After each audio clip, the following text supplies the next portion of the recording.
Hello प्यारे बच्चों, कैसे हो आप सभी। आशा है आप सभी अच्छे होंगे, स्वस्थ होंगे। तो चलिए आज हम लेके आए हैं आपके लिए चैप्टर नंबर 10 या चैप्टर नंबर 10 क्लास 7 का, जिसका नाम है आपके पास अलजेब्रिक एक्सप्रेशन। दोबारा बोल देता हूँ बच्चे, क्या नाम है इसका? Algebraic expression. ठीक है, तो चलिए ज़्यादा टाइम को वेस्ट न करते हुए हम चलते हैं अपने चैप्टर की तरफ।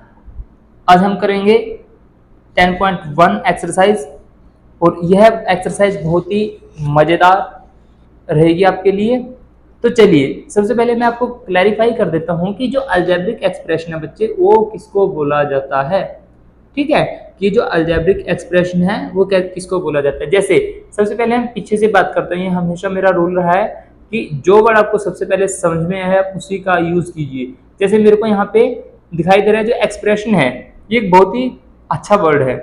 जैसे एक्सप्रेशन, अज्यूम कीजिए जैसे आप किसी शादी में जाते हो या फिर कहीं पिकनिक पे जाते हो, तो आपका जो एक्सप्रेशन रहता है वो कैसा रहता है, हैप्पी या सैड, कैसा फेस रहता है आपका। इसी प्रकार इन क्वेश्चंस के अंदर भी कुछ एक्सप्रेशंस होंगे, लेकिन वो ये नहीं होगा कि वो हैप्पी होगा या सैड होगा, वो अभी मैं आपको कराऊंगा कि एक्सप्रेशन कैसे होंगे।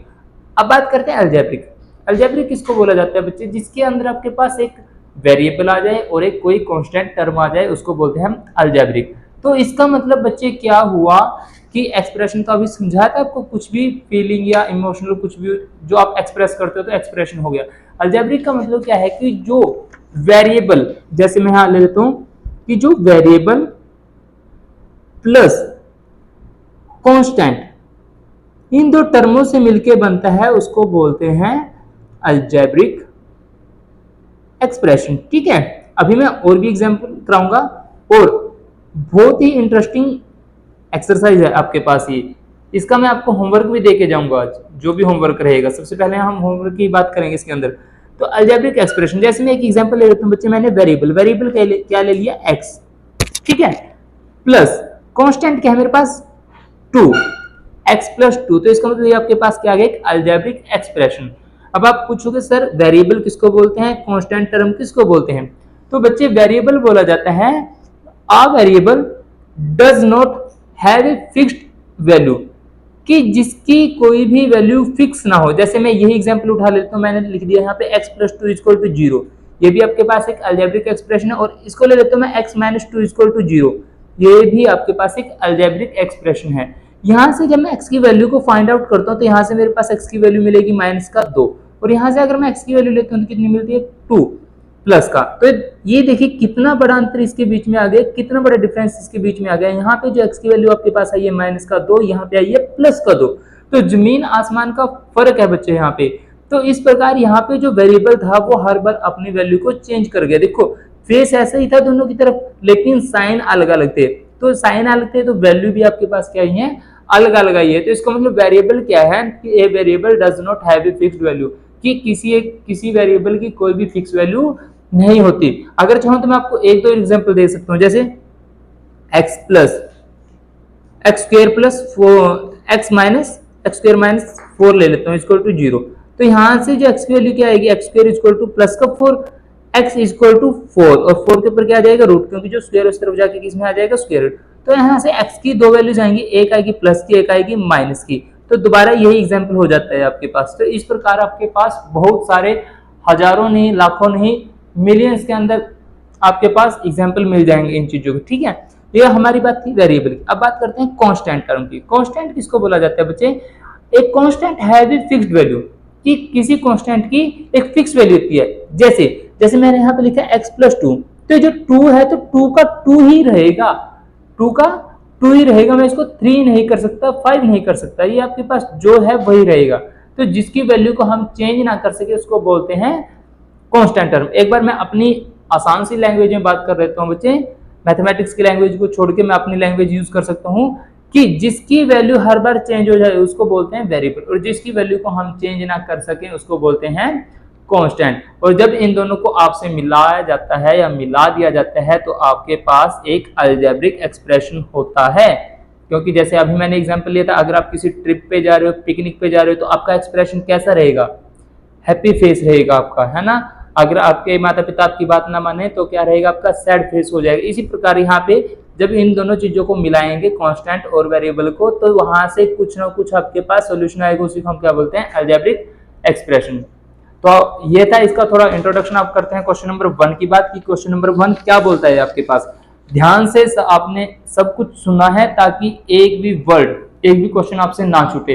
तो क्या बोलता है बच्चों, get the algebraic equations, get the algebraic equations in following cases using variables, constant and arithmetic operation। ठीक है बच्चे। और एक बात मैं करा देना चाहता हूँ, जो बच्चे मेरे से ऑलरेडी पहले पढ़े हुए हैं या पढ़ रहे हैं, उनको मैंने बहुत ही अच्छे तरीके से अरिथमेटिक ऑपरेशन कराए हैं। और अगर अभी किसी बच्चे को नहीं आते तो मैं दोबारा इस वीडियो के अंदर फिर करा देता हूँ, क्योंकि मेरा एक अलग ही तरीका है अरिथमेटिक ऑपरेशन कराने का। और मैं अरिथमेटिक ऑपरेशन को एक अलग नाम से भी कराता हूं बच्चों को, वो क्या रहता है मेरे पास, मैथमेटिकल टूल। ठीक है, मैथमेटिकल टूल। आप पूछोगे सर आप ये मैथमेटिकल टूल कहते हैं बच्चे, जैसे टूल हमारे पास किसी चीज का सामान होता है, जैसे हमारे पास बाइक की एसेसरी है, कार की एसेसरी है, तो उस एसेसरी को खोलने के लिए, बंद करने के लिए जिस चीज को यूज किया जाता है उसी को बोलते हैं टूल। इसी प्रकार जो हमारे पास एक्सप्रेशंस आएंगे उनको कैसे यूज करना है, कैसे आगे लगाना है, कैसे पीछे लगाना है, तो उसको लिए हमें जो ऑपरेशन लगाने पड़ेंगे उनको बोलते हैं मैथमेटिकल टूल। और वो आपके पास होते हैं 4, एक होता है प्लस, सेकंड माइनस, फिर मल्टीप्लाई और फिर क्या आएगा, डिवाइड। ये अब तक संसार के अंदर 4 ही आपके पास मैथमेटिकल टूल है, इन्हीं का यूज करके हम इन एक्सप्रेशंस को सॉल्व करेंगे। तो चलिए चलते हैं। सबसे पहला जो एक्सप्रेशन दिया वो क्या दिया बच्चों ने, बोला है सबट्रैक्शन। क्या बोला है बच्चे, subtraction of z from y। Question बेहद आसान है, आपको पहचान कराऊंगा कि क्वेश्चन को करते कैसे हैं बच्चे। सब्ट्रैक्शन, सब्ट्रैक्शन का मतलब क्या होता है, माइनस करना, किसी भी चीज को माइनस करना। लेकिन सब्ट्रैक्शन क्या होता है, एक उल्टा वर्ड है। ठीक है ना, उल्टा कैसे है, उल्टा का मतलब वो नहीं कि इसको अपोजिट कर देंगे, एन पहले ले आएंगे इस बात में, नहीं। इसमें क्या है, जो आपको फ्रॉम के बाद दिखाई दे जाए तो वो तो आएगा पहले, और जो फ्रॉम से पहले है वो जाएगा बाद में। ठीक है, जैसे यहां पे दे रखा है subtraction of z from y, कि y फ्रॉम से बात था तो मैंने पहले लिख दिया, सब्ट्रैक्शन के लिए आएगा माइनस, और फ्रॉम से पहले z था दे जाएगा बाद में। बस ये छोटा सा आंसर और 1 नंबर आपका करेक्ट। इतना सही काम था इस क्वेश्चन के अंदर। समझ में आया होगा? तो जब समझ में आया तो कमेंट करके एक बार यस या नो में अपना आंसर दे दीजिए, ताकि हमें पता लग जाए कि आपको ये वीडियो बहुत अच्छी भी लगी है और आपको अब तक जितना करा है समझ में आ गया है। नेक्स्ट पार्ट की तरफ चलते हैं। वो बोलता है 1/2। 1/2 का मतलब होता है बच्चे 1/2, किसी चीज का आधा। ऑफ द सम, अब सम है, सम के लिए हम किसका यूज करते हैं, प्लस के साइन का।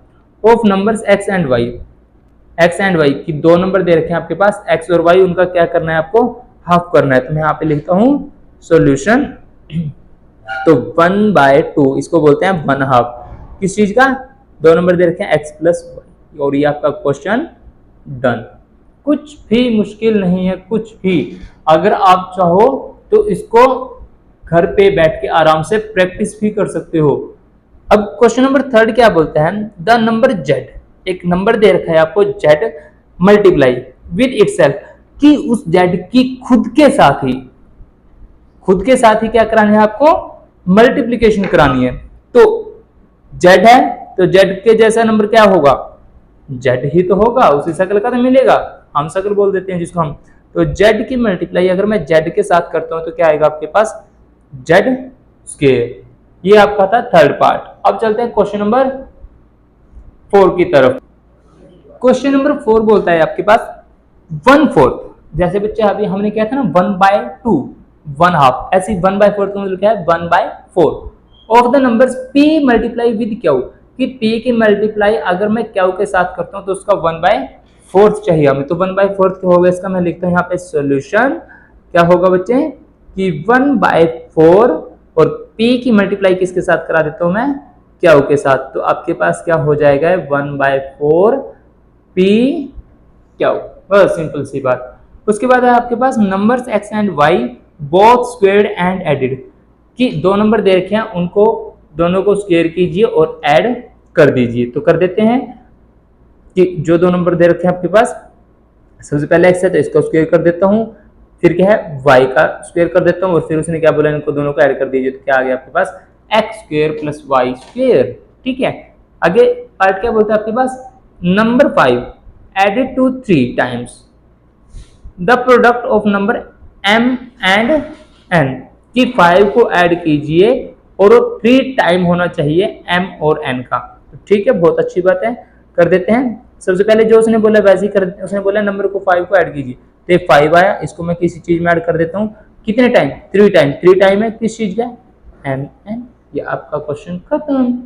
अब पार्ट नेक्स्ट क्या बोलता है, product of numbers y and 2 subtracted from 10। आप ही कराया था बच्चे, थोड़ा जो सब्ट्रैक्ट वाला होगा वो थोड़ा अजीब सा रहेगा आपके पास। फ्रॉम 10 कि 10 में से मैच करना, तो फ्रॉम, जो फ्रॉम से बाद आएगा वो सबसे पहले आएगा आपके पास। तो यहाँ पे कर देते हैं इसको सोल्यूशन, तो क्या रहेगा, 10 है तो 10 आएगा यहाँ पे माइनस वो दो नंबर कौन से जिनकी प्रोडक्ट करानी है हमें, y एंड z, सॉरी 2 नहीं y एंड z, तो यहाँ पे लिख देता हूँ मैं y z, बात खत्म। नेक्स्ट क्या दे रखा है, नेक्स्ट दे रखा है आपके पास sum of number a and b, sum of number a and b subtracted from their product, subtracted from their product. ठीक है, अब a एंड b हैं जो उनको सब्ट्रैक्ट करना है उनके प्रोडक्ट से, तो जो दो नंबर कौन कौन से दे रखे हैं, a और b, पहले मैं इनका प्रोडक्ट कर लेता हूँ, क्या है वो सॉल्यूशन यहाँ पे लिखता हूँ मैं आपके सामने, a और b इनको उसने बोला है आपके पास प्रोडक्ट के लिए, फिर माइनस कर देता हूँ मैं क्योंकि उसने सब्ट्रैक्ट बोला है इन दोनों का, प्लस a प्लस b, और बात खत्म। ये आपके पास क्वेश्चन नंबर 1 क्या हो चुका है, फिनिश हो चुका है। अब चलते हैं हम क्वेश्चन नंबर 2 की तरफ। क्वेश्चन नंबर 2 क्या बोलता है बच्चे आपके पास, वो बोलता है आइडेंटिफाई। आइडेंटिफाई का मतलब क्या होता है, पहचान करना। Identify the terms and their factors in following expression. कुछ एक्सप्रेशन दे रखे हैं, अभी मैंने आपको एक्सप्रेशन सिखाई भी थे, उनको सोल्व भी करना सिखाया था, उनको आइडेंटिफाई करना है। ठीक है, show the terms and factor by tree diagram. बच्चे मजेदार बात आई है, किस डायग्राम से हमें शो करना है, उसको आइडेंटिफाई करना है ट्री डायग्राम से। अब आपको मैं सिखाऊंगा ट्री डायग्राम कैसे बनता है, ठीक है ना। तो इसके अंदर हमें एक तो सबसे पहले टर्म और दूसरा क्या है इसको फैक्टर। अब आपको टर्म और फैक्टर की पहचान होनी चाहिए कि टर्म किसको बोलते हैं और फैक्टर किसको बोलते हैं। तो बच्चे टर्म किसको बोलते हैं, टर्म होता है आपके पास, जैसे ये x है और ये माइनस का 3 है, तो आपके पास कितनी टर्म है, 2। अब इसके मैं क्या करूंगा, फैक्टर करूंगा। सबसे पहले देखो मैं यहाँ पे ना पहले इसको रिप्रेजेंट कर लेता हूँ। ट्री डायग्राम का मतलब क्या है, जो मैं पहले बात लिखूंगा वो होगी आपके पास टर्म। ठीक है, तो ये हो गया x, ये हो गया माइनस का 3, x हो गया और माइनस का 3, ये इसके क्या हो चुके हैं, ये इसके हो चुके हैं ये टर्म, क्या है टर्म। अब मैं इसके फैक्टर करता हूँ। अब फैक्टर देखिए, जो x है, x और इसकी मल्टीप्लाई किसके साथ कर सकता हूँ, ओनली 1 के साथ, तो इसके क्या हो गए फैक्टर। अब -3 है, -3 की मैं किसके साथ करता हूँ, 1 के साथ, और इसी को हम क्या बोलते हैं, ट्री डायग्राम। क्या बोलते हैं इसको बच्चे, ट्री डायग्राम। इस प्रकार आपके पास नेक्स्ट क्वेश्चन है, यहाँ भी मैं पहले इसके फैक्टर कर लेता हूँ। फैक्टर कैसे करते हैं, सॉरी टर्म कैसे लिखते हैं, टर्म कौन कौन सी इसके अंदर, पहला है 1, दूसरा है x और तीसरा क्या है आपके पास प्लस का x स्क्वायर। इसका मतलब इसके अंदर क्या है, 3 तो आपके पास आ गई टर्म। अब इन टर्म के हमें फैक्टर करें, देखो इसकी 1 के साथ कर सकता हूँ तो एक यही रहेगा, इसकी 1 के साथ करूँ तो यही, इसके कर सकता हूँ। जब पावर 1 से ज्यादा तब हम उस चीज के फैक्टर कर सकते हैं। तो यहाँ पे मैं लिखूंगा x और यहाँ पे लिखूंगा x, ये इसके क्या हो गए, फैक्टर हो चुके हैं। थर्ड पार्ट है, थर्ड पार्ट में क्या बोलते हैं, पहले हम इसकी टर्म निकालनी है, तो निकाल देते हैं टर्म। एक टर्म है इसके अंदर y, दूसरी क्या है माइनस का y क्यूब। अब मैं इसके करता हूं फैक्टर। फैक्टर कैसे कर सकते हैं, अब ये देखिए जो y है y का क्यूब है, तो क्यूब का मतलब क्या है कि मैं इसको 3 बार लिख सकता हूं।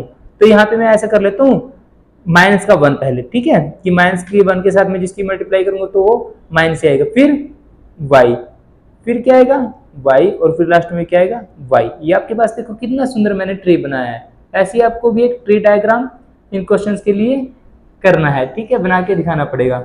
नेक्स्ट पार्ट में कितनी आपके पास टर्म है, 2।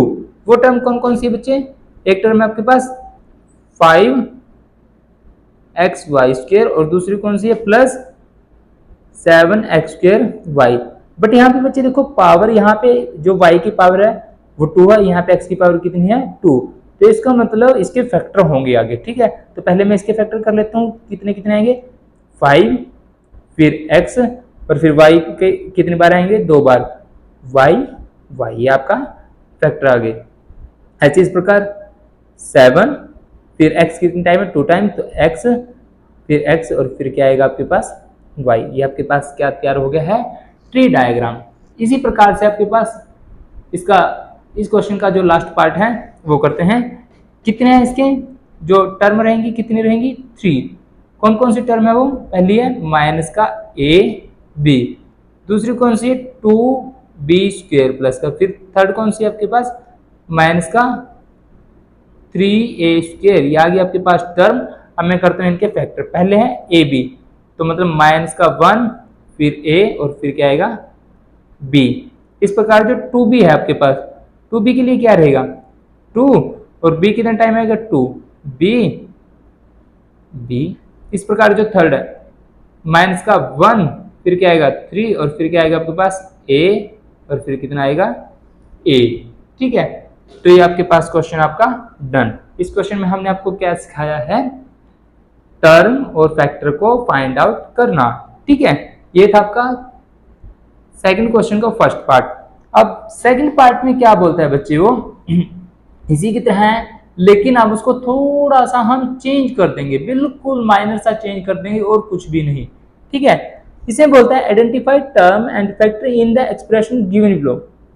अब हमें इसको एक टेबल के अंदर रिप्रेजेंट करना है बच्चे, किसके अंदर टेबल के अंदर। ये क्या था जो ऊपर किया था वहां हमने किया था ट्री डायग्राम कि ट्री की हेल्प से। अब कैसे करेंगे हम इसको टेबल की हेल्प से। अब टेबल की हेल्प से कैसे है, सबसे पहले उसने बोला एक्सप्रेशन लिखिए, फिर टर्म लिखिए और फिर क्या लिखना है उसके फैक्टर तो लिख देते हैं। कौन सी बड़ी बात है उसके अंदर। तो सबसे पहले एक्सप्रेशन क्या आपके पास -4x + 5। जब किसी चीज को इकट्ठा करके लिखते हैं तो बच्चे इसको क्या बोलते हैं एक्सप्रेशन। और टर्म जब इसको अलग अलग करके लिख देते हैं तो उसको बोलते हैं टर्म। तो पहले टर्म क्या आएगी -4x और क्या आएगा 5। अब 4x के फैक्टर क्या हो सकते हैं आपके पास, एक आएगा 4 और एक क्या आएगा x, क्योंकि 4x की -4 की अगर मैं x के साथ मल्टीप्लाई कराऊंगा तो क्या आएगा -4x और 5 का क्या रहेगा 5 ही रहेगा।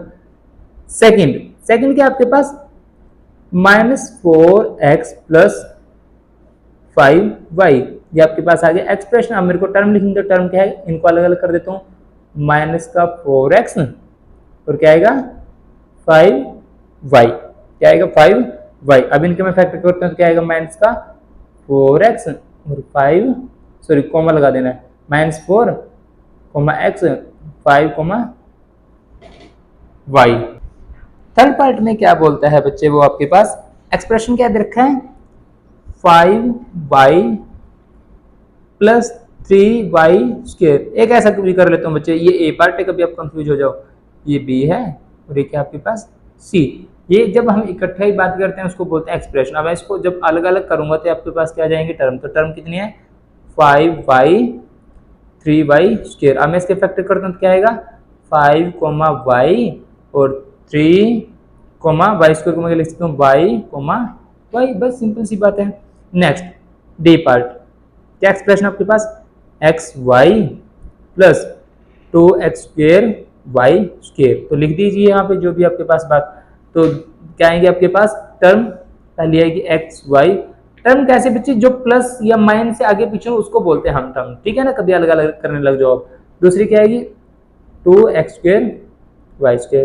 अब इसके फैक्टर क्या आएंगे x, y और ये क्या आएगा 2x कितनी बार है 2 टाइम, तो x, x फिर y, y। ये इसके क्या आगे हैं फैक्टर आ चुके हैं। इसी प्रकार ई पार्ट क्या आपके पास p q + q।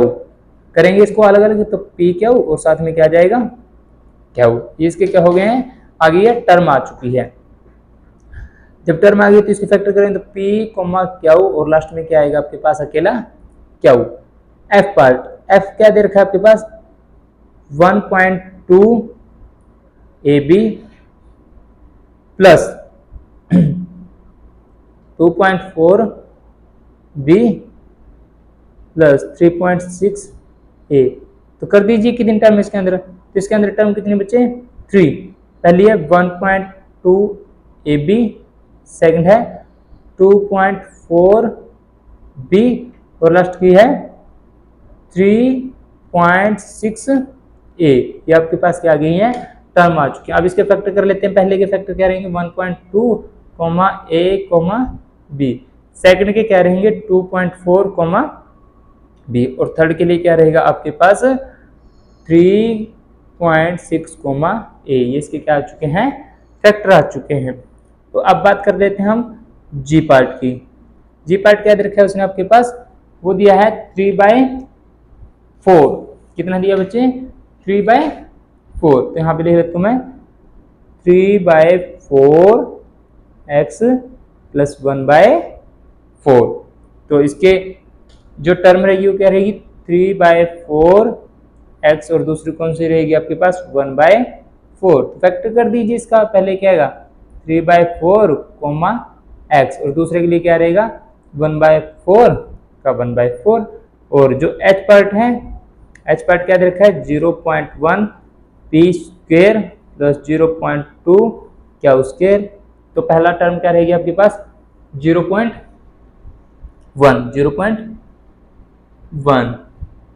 तो यहाँ पे लिख देता हूँ मैं 0.1 और साथ में p का स्क्वायर और दूसरा क्या है 0.2 क्या का स्क्वायर।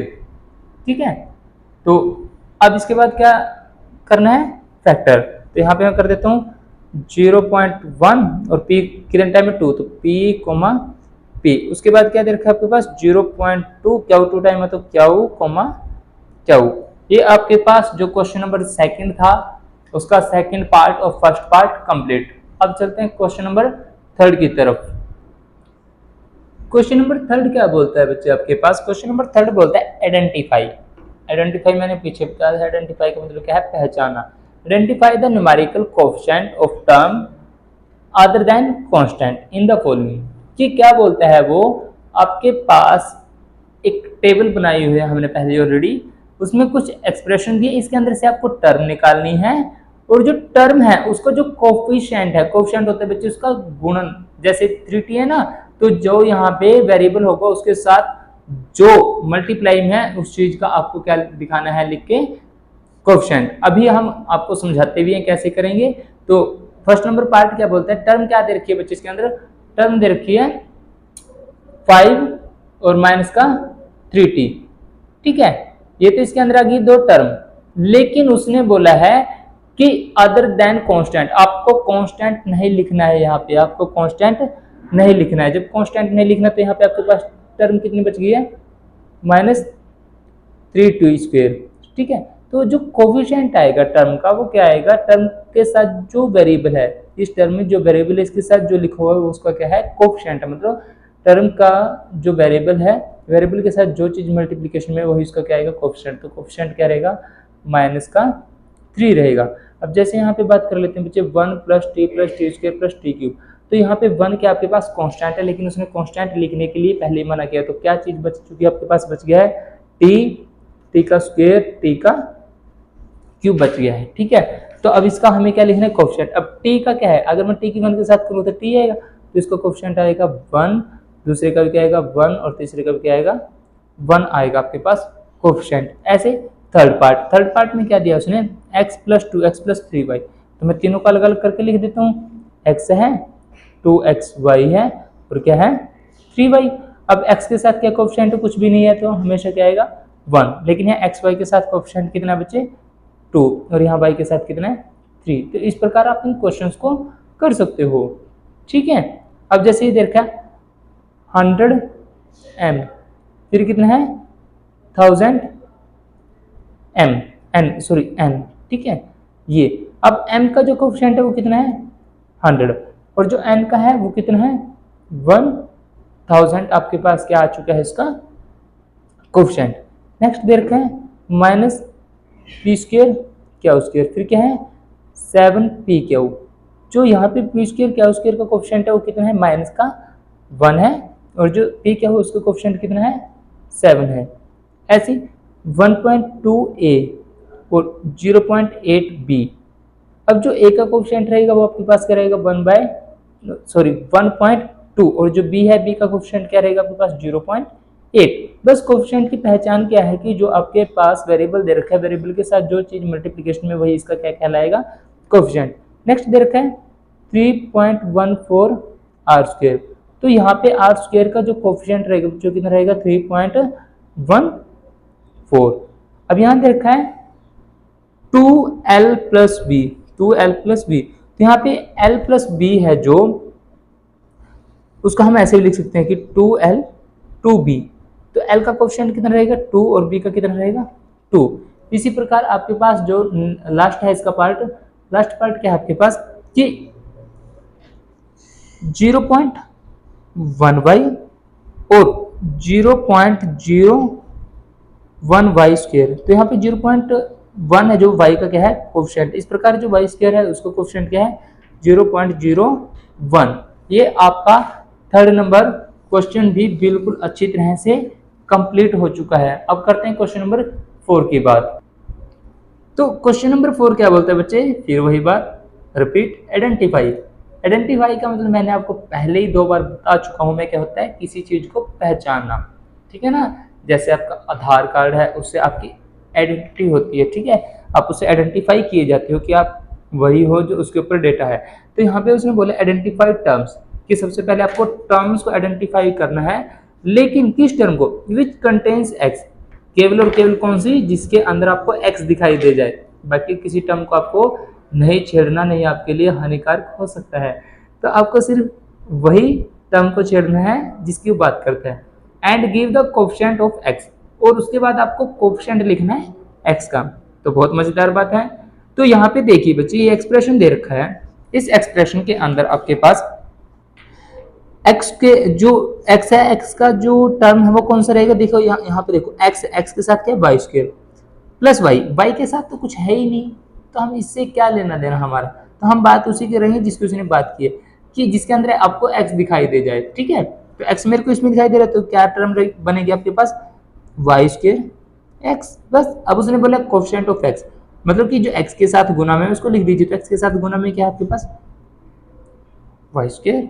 ऐसी सेकंड पार्ट यहाँ देखिए, फर्स्ट वाले में y स्क्वायर, हमारे इससे कोई लेना देना नहीं है, क्योंकि उसने बोला है कि जिसके अंदर x है उसी को छेड़ना है आपको, बाकी किसी को नहीं। तो यहाँ पे हमारे पास -8yx, साइन का ख्याल रखना है बच्चे, साइन आप साथ लेके चलोगे, यहाँ पे आएगा -8yx। उसके बाद बोला उसने कोफिशिएंट ऑफ x, कि x के साथ जो चीज मल्टीप्लिकेशन में उसको लिख दीजिए जो आपको दिखाई दे रहा है, तो माइनस का 8y, बात खत्म। ऐसे इस प्रकार यहाँ पे x दे रखा है तो अकेला x ही आएगा। क्यों आएगा बच्चे, क्योंकि ना तो y के साथ x है ना ही 2 के साथ, तो अकेला x है, तो इसका कोफिशिएंट क्या रहेगा, जब कुछ नहीं है तो हम क्या लिखते हैं 1। नेक्स्ट है 5 प्लस zx, ना हमें 5 से कुछ चाहिए ना हमें z से चाहिए, तो हम किससे चाहिए zx से, क्योंकि z के साथ ही यहाँ पे x है, तो मैं यहाँ लिख देता हूँ zx, और x का कोफिशिएंट कितना रहेगा z रहेगा आपके पास। नेक्स्ट है इसमें देखिए कौन सा रहेगा, एक आएगा आपके पास x, दूसरा आएगा x y, तो x का कोफिशिएंट आ चुका है यहाँ पे 1, और यहाँ पे जो x का कोफिशिएंट है वो कितना आएगा y आया है। नेक्स्ट यहाँ पे देखो 25 के साथ कोई x नहीं तो हम इसको नहीं छेड़ेंगे, लेकिन यहाँ दे रखा है क्या है 12x y स्क्वायर, लेकिन x का कोफिशिएंट यहाँ पे क्या है, जो भी आपको दिखाई दे रहा है मल्टीप्लिकेशन के अंदर वो सब इसका क्या है कोफिशिएंट, तो 12y स्क्वायर। इस प्रकार नेक्स्ट क्वेश्चन क्या बोलते हैं, नेक्स्ट पार्ट यहाँ 7x, ये सॉरी मिस्टेक है थोड़ा, अकेला 7 है, तो 7 प्लस xy स्क्वायर, तो यहाँ पे अकेला रहेगा xy स्क्वायर, और जो x का कोफिशिएंट है वो क्या रहेगा आपके पास y स्क्वायर। मेरे ख्याल से आपको बहुत ही अच्छा लग रहा होगा इस एक्सरसाइज के अंदर, क्योंकि बेहद ही आसान एक्सरसाइज है इस पूरे मैथ के अंदर, ठीक है। वैसे तो पूरा चैप्टर ही आपके पास इजी है, लेकिन ये एक्सरसाइज बहुत ही इंटरेस्टिंग है बच्चे आप सभी के लिए, ठीक है। अब हम बात करते हैं क्वेश्चन नंबर 5 की। क्वेश्चन नंबर 5 क्या बोलता है आपके पास, हो सॉरी बच्चे, इसका भी सेकंड पार्ट भी है। सेकंड पार्ट में क्या बोलता है वो आपके पास, तो बोलता है आइडेंटिफाई टर्म्स, कि हमें आइडेंटिफाई करना है टर्म्स को विच कंटेन्स y स्क्वायर। बड़ा मजा आया है क्वेश्चन के अंदर, क्या है पहले क्या बोला था उसने, जिसके अंदर y मिले आपको सॉरी एक्स मिले, अब क्या है जिसके अंदर वाई स्क्वायर मिले आपको, ठीक है, और उसी के साथ उसका कोफिशिएंट आपको लिखना है यहाँ पे, ठीक है। तो बहुत interesting question, term with Y square. तो यहाँ पे देखिए 8 के साथ कोई वाई स्क्वायर नहीं है तो हम इसको नहीं लेंगे। हाँ, ये देर का माइनस एक्स वाई स्क्वायर, मतलब एक्स के साथ वाई स्क्वायर, तो मैं यहाँ पे लिखूँ माइनस का एक्स वाई स्क्वायर, और जो वाई स्क्वायर है उसका कोफिशिएंट कितना बच्चे माइनस का एक्स है आपके पास।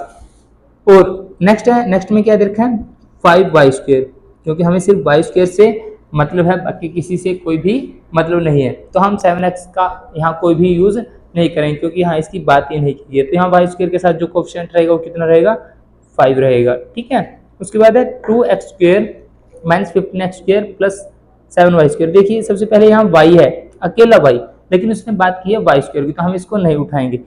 सेकंड में भी y स्क्वायर है और थर्ड में, तो मैं यहाँ पे जो जो y स्क्वायर की टर्म है उसको ले देता हूँ, माइनस 15x वाई स्क्वायर, दूसरा क्या आपके पास 7y स्क्वायर। तो कोफिशिएंट क्या रहेंगे माइनस 15x और दूसरा क्या रहेगा आपके पास 7। ये आपके पास क्वेश्चन नंबर 4 बिल्कुल कंप्लीट हो चुका है। अब करते हैं बच्चे क्वेश्चन नंबर 5 की बात। क्वेश्चन नंबर 5 में क्या बोलता है वो आपके पास, क्वेश्चन नंबर 5 में बोलता है कि classify into monomials, binomials and trinomials. क्या बात करता है, classify into monomials, binomials and trinomials. क्या क्या क्लासीफाई करना बच्चे हमें, मोनोमियल, बाइनोमियल एंड ट्राइनोमियल। अब मोनोमियल किसको बोलते हैं बच्चे, जिसके अंदर आपको केवल और केवल कितनी टर्म दिखाई दे जाए, एक, कितनी टर्म दिखाई दे जाए, यहाँ लिख देता हूं मैं। मोनोमियल किसको बोलते हैं, मोनोमियल बोला जाता है जिसके अंदर आपको केवल और केवल एक टर्म दिखाई दे, उसको बोलते हैं मोनोमियल। और बाइनोमियल किसको बोलते हैं, जिसके अंदर आपको कितने टर्म दिखाई दे जाए, दो टर्म। इसी प्रकार ट्राइनोमियल किसको बोलते हैं, ट्राइनोमियल बोला जाता है बच्चे जिसके अंदर आपको कितने टर्म दिखाई दे जाए, 3। तो क्वेश्चन बहुत आसान हो गया जब आपको पहचान पता ही लग गया कि मोनोमियल जहाँ एक टर्म होगी, बाइनोमियल जहाँ दो टर्म होगी, और ट्राइनोमियल जहाँ पे 3 टर्म होगी, उसको हम पहचान सकते हैं बहुत ही अच्छे तरीके से। तो चलिए बात करते हैं जो पहला क्वेश्चन है 5th नंबर क्वेश्चन का। वो देखिए इसके अंदर कितने टर्म है आपके पास, 4y माइनस 7x, तो दो टर्म हो चुकी है बच्चे, तो यहाँ पे इसको हम क्या लिखेंगे, बायनोमियल। क्या लिखेंगे, बायनोमियल, ठीक है। सेकंड पार्ट में पहचान कीजिए बच्चे कि ये कितने टर्म है आपके पास, पावर नहीं, सिर्फ आपको अलग अलग प्लस माइनस आगे पीछे देखना है। तो कितने टर्म है आपके पास, ये ओनली एक, तो एक है, तो हम इसके लिए किसका यूज करेंगे, मोनोमियल, ठीक है। थर्ड पार्ट कितने टर्म है इसके अंदर, 1 2 3, तो 3 के लिए हम किसका यूज करेंगे, ट्राइनोमियल। इस प्रकार यहाँ फोर्थ में देखिए, फोर्थ में क्या आपके पास आपको कितनी टर्म दिखाई दे रही है, ओनली 1, तो 1 के लिए हम इसका किसका यूज करते हैं, मोनोमियल। किसका यूज करते हैं बच्चे, मोनोमियल का। इस प्रकार हम नेक्स्ट क्वेश्चन के अंदर पहचान करते हैं कि कितनी टर्म आपके पास दे रखी है, 1 2 3। मैं पहले ही बोल चुका हूँ प्लस माइनस से आगे पीछे देखना आपको, और किसी से कोई भी मतलब नहीं है। तो कितनी है, 3, तो 3 के लिए हम किसका यूज करते हैं, ट्राइनोमियल। नेक्स्ट में देखिए 5 माइनस 3t, ठीक है, चाहे वो कांस्टेंट है चाहे कुछ भी। तो कितनी टर्म हो चुकी है, टोटल 2 हो चुकी है। तो 2 के लिए हम किसका यूज करते हैं, बाइनोमियल। आई होप आपको क्वेश्चन अच्छे लगे होंगे और आपको समझ में भी आ रहे होंगे।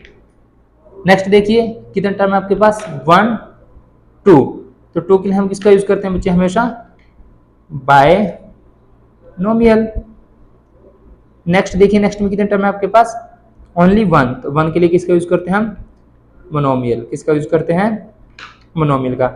नेक्स्ट देखिए 9th में कितने टर्म दे रखी है, 1 2 3, तो 3 दे रखी है, 3 के लिए हम किसका यूज करेंगे, ट्राइनोमियल।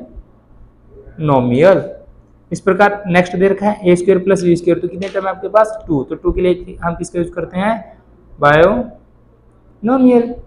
नेक्स्ट दे रखा है, नेक्स्ट के अंदर भी कितने टर्म, 1 2, तो 2 है, तो 2 के लिए हम किसका यूज करेंगे,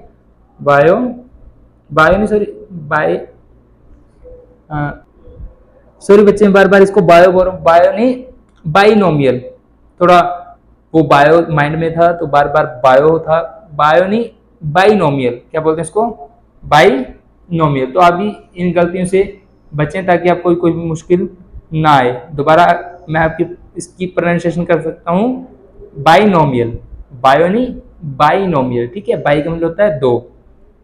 और नेक्स्ट है, लास्ट पार्ट है इसका, 1 2 3 कितने टर्म इसके अंदर, 3। तो 3 के लिए हम किसका यूज करते हैं, ट्राइनोमियल।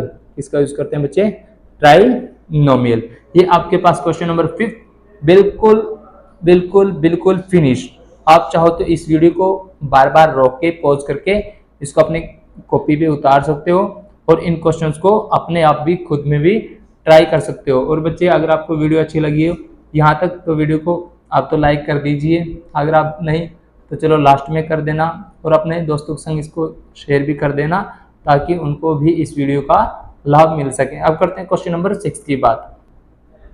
क्वेश्चन नंबर 6 में क्या बोलता है बच्चे, वो बोलता है state whether A given pair of terms is of like और अनलाइक टर्म्स। वाह, क्या क्वेश्चन है आपके पास।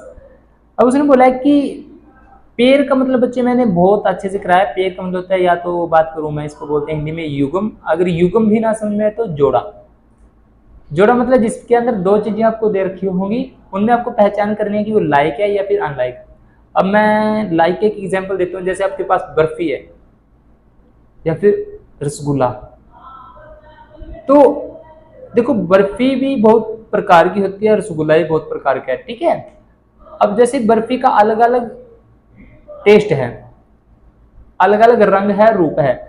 अगर आपसे कोई ये बोलने लग जाए कि आपको एक डिब्बे के अंदर कुछ बर्फी, कुछ रसगुल्ला, कुछ और वैरायटी दे रखी है, और उसमें से आपको बोल दे कि इसको जो एक जैसी एक तरफ कर दीजिए, बर्फी को एक तरफ, रसगुल्ला को एक तरफ, और जो अलग मिठाई है उसको एक तरफ, तो आप क्या करोगे, सबसे पहले इन इसको तीन कैटेगरी में डिवाइड करोगे। इसी प्रकार क्वेश्चन में यहाँ दो पेयर दे रखे हैं कि हम एक दूसरे से कंपेयर कर सके, रसगुल्ला उठाना है या फिर बर्फी उठानी है, ठीक है। तो आप तभी पहचान कर सकते हैं कि बर्फी है जब आपको उसका रंग, रूप, शेप सब कुछ वैसा ही दिखाई देगा। तो इसका मतलब आप उसको पहचान सकते हैं कौन सा रसगुल्ला है, कौन सा बर्फी। तो अब ज्यादा हम रसगुल्ला बर्फी नहीं करेंगे क्योंकि ये सिर्फ एग्जाम्पल के लिए था। तो यहाँ पे हम बात करते हैं इन क्वेश्चंस की, कि जैसा आपको उसका रंग रूप दिखाई दे वैसे ही आपने लिख देना है कि लाइक अनलाइक। जैसे यहाँ पे देखिए दे रखा है 1 और 100। अब जो 1 और 100 है बच्चे, मेरे ख्याल से काउंटिंग के ही प्रकार है ना, काउंटिंग का ये एक हिस्सा है दोनों नंबर। तो इसका मतलब ये क्या हुआ है, एक जैसा। कैसे हुए हैं, एक जैसे। तो मैं इसको क्या लिख देता हूँ, लाइक टर्म्स, लाइक टर्म्स। इस प्रकार जो सेकंड पार्ट है उसमें क्या है, -7x5/2x। देखो यहाँ भी काउंटिंग है, यहाँ पे भी काउंटिंग है, यहाँ पे x है, यहाँ पे भी x है। तो इसका मतलब ये भी एक ही फैमिली से बिलोंग करते हैं। तो इसके लिए भी हम किसका यूज करेंगे, लाइक टर्म्स। अब थर्ड पार्ट की बात करते हैं बच्चे, यहाँ पे दे रखा है -29, यहाँ पे दे रखा है -20। देखो ये तो एक ही फैमिली से, लेकिन यहाँ पे आ गया x, भाई साहब यहाँ पे कौन सा आ गया है, y। तो देखो अलग अलग फेस है तो अलग अलग बात करेंगे, लड़ेंगे झगड़ेंगे। इसका मतलब क्या हो गया, ये अनलाइक हो चुके हैं कि ये एक जैसे नहीं है। तो इसका मतलब क्या है, अनलाइक टर्म। दोबारा मैं करा देता हूँ बच्चे, कि जो एक जैसे हों उनको बोलते हैं लाइक टर्म, और जो अलग अलग हो उसको बोलते हैं अनलाइक टर्म। जैसे नेक्स्ट पार्ट इसमें क्या देखा है, 14xy 42yx। 14 और 42 ये भी एक ही फैमिली से है, यहाँ xy है जो और yx वो भी एक ही फैमिली से है। जब एक ही फैमिली से है तो कैसे रहेंगे, वो रहेंगे लाइक टर्म्स। नेक्स्ट दे रखा है 4m²p, 4mp²। देखो बच्चों जो पिछले क्वेश्चन में बात थी वो पावर सेम थी, तो इसलिए हमने इसको लाइक किया। लेकिन यहाँ पे m की पावर 2 है और इसमें p की पावर, यहाँ p की पावर 1 है, वहाँ p की पावर, मतलब ये क्या हो चुके हैं, अलग अलग फैमिली से हो चुके हैं। तो अलग अलग फैमिली से तो हम इसको क्या नाम देंगे, अनलाइक टर्म, ठीक है। लास्ट पार्ट क्या दे रखा है, 12xz और यहाँ 12x² तो बच्चों आपको दिखाई दे रहा होगा, यहाँ पे x की पावर 1 है, यहाँ x की पावर 2 है, यहाँ x z की पावर 1 है, यहाँ z की पावर 2 है। तो ये तो कहीं पे भी मैच नहीं है। तो इसका मतलब ये भी क्या है आपके पास, अनलाइक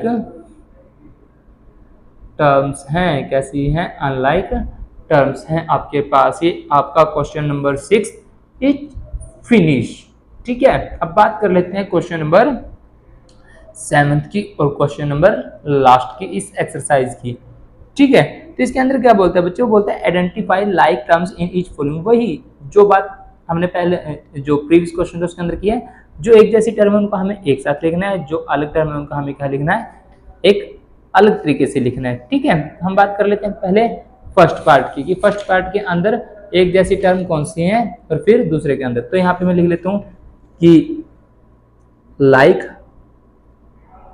टर्म्स की कौन कौन सी हैं, लाइक टर्म्स कौन कौन सा पार्ट आपके पास रहेगा। तो सबसे पहले तो बच्चे बात होता है ये पेयर दे रखे हैं आपके पास, इन पेयर के अंदर आपको पहचान करनी है कि कौन सा है कौन सा नहीं। मैं पहले लिख देता हूँ minus x Y square.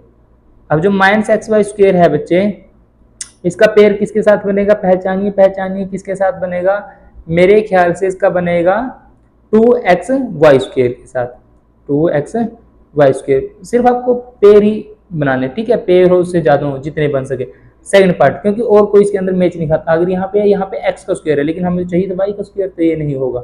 Second में ले लेता हूँ मैं 8x स्क्वायर। जो 8x स्क्वायर है इसके साथ कौन कौन सा रहेगा आपके पास, रहेगा माइनस का 11x स्क्वायर और माइनस का 6x स्क्वायर। ये एक जैसी फैमिली के हो गए, तो क्या हो गए हैं, लाइक टर्म। उसके बाद है थर्ड पार्ट। थर्ड पार्ट कौन सा बच्चे आपके पास, थर्ड पार्ट में हम बात कर लेते हैं कि -4y(x स्क्वायर। इसके साथ क्या रहेगा आपके पास, पहचानिए, मेरे ख्याल से x स्क्वायर है तो यहाँ पे रहेगा 20x square y। Fourth pair बनाता हूँ मैं, फोर्थ पेयर कौन सा रहेगा आपके पास, फोर्थ पेयर में बात करता हूँ मैं 7y की, 7y। तो यहाँ पे स्क्वायर नहीं, सॉरी ये 7y यहाँ स्क्वायर गलती से हो गया, 7y। 7y के साथ अकेला y रहेगा यहाँ पे। फिफ्थ पार्ट का पेयर -100x, तो 100x के साथ क्या रहेगा आपके पास, पहचानिए पहचानिए कौन सा, 3x। तो बस एक टर्म आएगी 3x। उसके बाद है सिक्स्थ पेयर, क्या कौन सा रहेगा, इसमें बच गया है -11y(x), यही बचा है। इसके साथ देखिए कौन सा रहेगा, इसके साथ रहेगा 2xy। कौन सा रहेगा बच्चे, 2xy। तो ये जो फर्स्ट पार्ट था इनमें से सिर्फ यही आपके पास लाइक टर्म्स रही हैं। अब बात करते हैं सेकंड पार्ट की, कि सेकंड पार्ट में कौन कौन सी आपके पास लाइक टर्म्स हैं। तो यहाँ पे लिख लेता हूँ मैं, बी पार्ट है जो, इसके अंदर लाइक टर्म्स, इसके अंदर मैं पेयर्स बनाने की कोशिश करता हूँ ताकि आपको अच्छे से समझ में आ जाए। पहला पेयर कौन सा रहेगा आपके पास, देखते हैं। पहला पेयर रहेगा, यहीं से उठा लेता हूँ मैं पहले 10pq। इसके साथ कौन सा रहेगा, पहचाने, ये एक तो आ जाएगा -7pq, ये रहेगा। और रहेगा आपके पास pq 78, यहाँ आएगा कॉमा 78pq। फिर आपके पास सेकंड में क्या आ जाएगा, मैं 7p से स्टार्ट करता हूँ। तो 7p, देखिए p किस किस के साथ है, 7p p 7p, ये आ गया यहाँ पे आपका ओनली p। फिर 2405p। उसके बाद थर्ड पार्ट, वो क्या आपके पास 8q की पहचान कीजिए। क्या किसके साथ है, ओनली क्या किसी के साथ है या नहीं है, क्या है या नहीं है, वो किसके साथ है, 100 के साथ, माइनस का 100q। और जो फोर्थ पार्ट आएगा वो मैं ले लेता हूँ -p स्क्वायर क्या स्क्वायर। इसके साथ देखिए कौन सा रहेगा, माइनस, एक तो आ गया 12 वाला, 12 क्या स्क्वायर p स्क्वायर, बस यही रहेगा। उसके बाद है फिफ्थ पार्ट में आपके पास आ जाएगा कांस्टेंट टर्म -23, और इसके साथ कौन सी कांस्टेंट टर्म रह सकती है आपके पास, 41, ये आ चुका है। उसके बाद सिक्स्थ पार्ट में कौन सा बच गया अब आपके पास, माइनस का 5p स्क्वायर। देखिए तो p स्क्वायर की टर्म ये आ गई आपके पास 701, तो 701p स्क्वायर। और सेवन्थ पार्ट बनाने की कोशिश करता हूँ। अगर कोई रह गया है तो मेरे पास कौन सा रह गया है, वो रह गया आपके पास ये 13p स्क्वायर क्याऊ, और कोमा डाल के ये इसके साथ क्याऊ p स्क्वायर। तो बच्चे आई होप आपको ये एक्सरसाइज अच्छी लगी होगी, आपको समझ में भी आ गई होगी। तो इस वीडियो के लिए एक लाइक कर दीजिए, वीडियो को शेयर कर दीजिए ताकि सभी बच्चों तक ये वीडियो पहुंच जाए और सभी किसी को भी कोई भी मुश्किल ना आए इन क्वेश्चंस के अंदर। और चैनल को सब्सक्राइब करना तो ना भूलें। मिलते हैं नेक्स्ट वीडियो में, तब तक के लिए थैंक यू।